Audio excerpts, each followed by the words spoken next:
فی الحال رشتوں کی طرف جنسی رجحان کی وجہ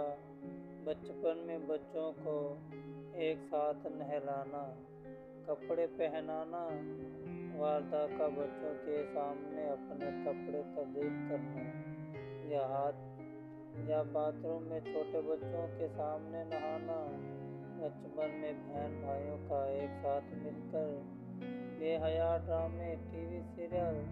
اور فلمیں دیکھنا، جاہل والدین کی جاہل تربیت، غلط دوستوں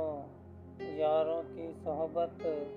مغربی ممالک کا لکھا گیا جنسی لٹریچر، سود کھانا، بد کردار، والدین دونوں میں سے کسی ایک کا بد کردار ہونا بھی بچوں کو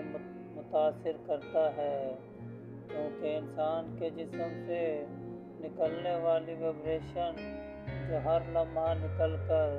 ارد گرد موجود لوگوں تک پہنچتی ہے، جسے یوگ کی زبان میں اورا بھی کہتے ہیں،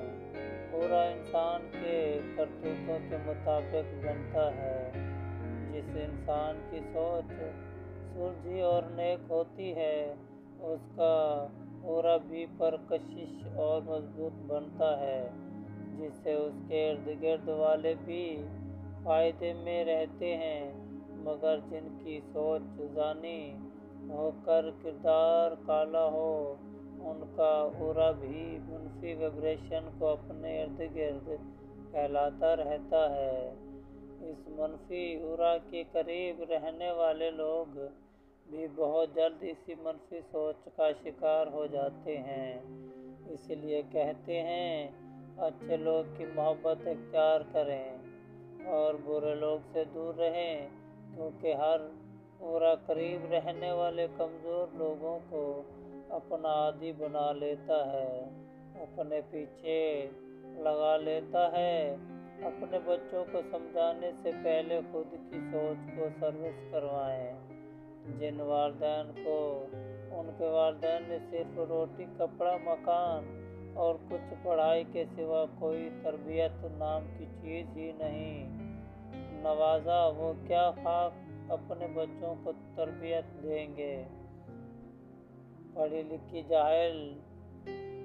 اور انڈین پاکستانی ڈرامے بچوں کو موجودگی میں دیکھتی بھی ہیں اور بغیر سینئرز کے بچوں کو پوری فلم یا ڈرامے دکھاتی بھی ہے۔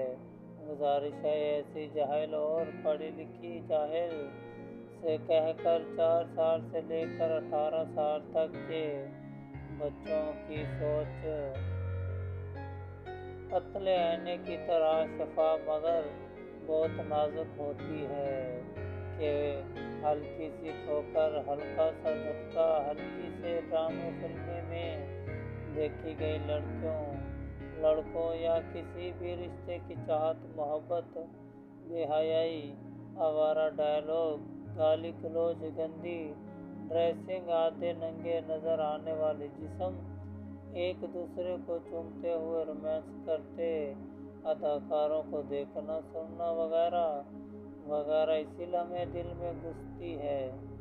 کیونکہ یہ معاملات ہر عمر کی سوچ کے لیے کشش رکھتے ہیں، لاشعور میں گھر بنا کر بیٹھ جاتے ہیں۔ بچے معصوم تو ہوتے ہیں، اسی لیے ان چیزوں سے فوراً ہپناٹائز ہو جاتے ہیں، یعنی یہ سب جادو کی طرح ان کے ذہنوں پر سوار رہتا ہے۔ پھر بچے موقع ڈھونڈتے ہیں جو دیکھا اسے اپلائی کرنے کے لیے، یا پھر وقت گزارنے کے ساتھ ساتھ یہی بچپن میں ٹی وی سیریل، ڈراموں، فلموں، گھر کے ماحول، والدین کے آپس کے معاملات سے ملنے والے اثرات جوانی میں ایک ایک کر کے سامنے آتے جاتے ہیں۔ لبرل ماحول میں بچوں کی تربیت کر کے والدین خوش مطمئن رہتے ہیں، یا پھر اس چیز کو اتنا سیریس نہیں لیتے، کہ بچوں کے کس بات سے روکنا ٹوکنا ہے، ان کی ڈریسنگ، ان کی سوچ کی مرمت بھی کرنی ہے۔ والدین کھلی چھٹی دے کر پہلے بچوں کی سوچ لبرل بناتے ہیں۔ جب بچے کی لبرل تربیت میں پلتے جوان ہوتے ہیں اور اپنی من مانیاں کرنے لگتے ہیں، اس وقت والدین رونے پر اتر آتے ہیں۔ ہمارا بیٹا ہاتھ سے نکل گیا، ہماری بیٹی ہماری ایک نہیں سنتی، خود سر اور آواز ہوتی جا رہی ہے، کسی بڑے کو کچھ نہیں سمجھتی۔ تو جناب، بچوں کی اس لبرل آزادانہ تربیت کے ذمہ دار والدین خود ہیں، جنہیں خود کسی چیز کی تمیز نہیں تھی کہ بچوں کی اصل تربیت کیسے کرتے ہیں۔ معصوم بچوں کی دوست بن کر اپنا والدین والا رعب بھی ختم کر دیا۔ ہر معاملے میں آزادی سے چلنے کی عادت ڈال کر جب وہ درخت مضبوط جڑ پکڑ گیا، تب والدین بچوں کو کوستے ہیں، برا بھلا کہتے ہیں، جبکہ بچے وہی کچھ کر رہے ہوتے ہیں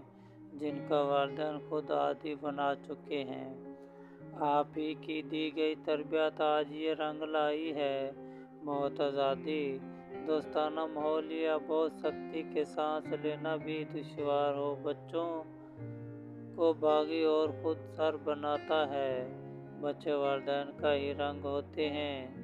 رنگ کچا ہو یا پکا، کالا ہے یا نیلا، گندا ہے یا خوشنما، ذمہ دار والدین ہی ہیں۔